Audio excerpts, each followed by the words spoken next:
Good work in understanding yourself. But now, you must listen to others.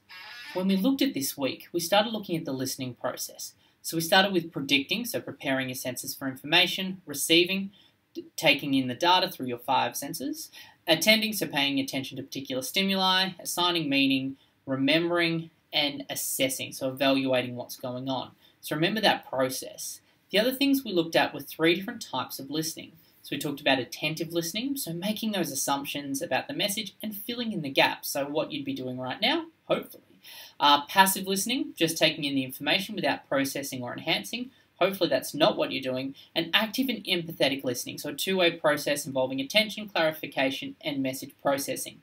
Hopefully you've done a lot of that in tutorials. Then we stopped talking and we started looking at non-verbal communication. So a couple of key things to remember here. So we looked at kinesthetics, so body language, paralanguage, so how you're using your voice, proxemics, distance, haptics, touch, physical appearance, chronometics, and the environment around you.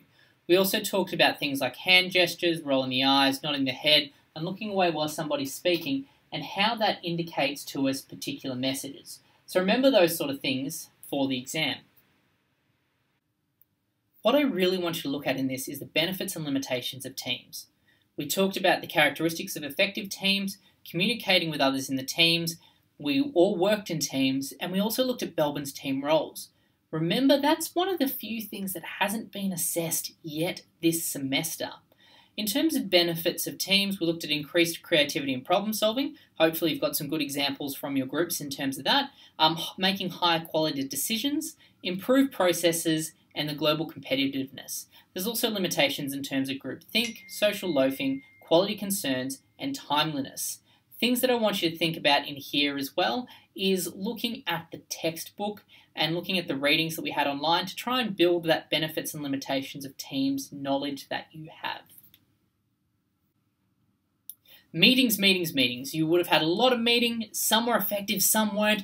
Well, why? So we looked at four different types of meetings. We looked at information sharing meetings, problem solving meetings, information dissemination meetings, and symbolic and social meetings. Hopefully you've got great examples of those.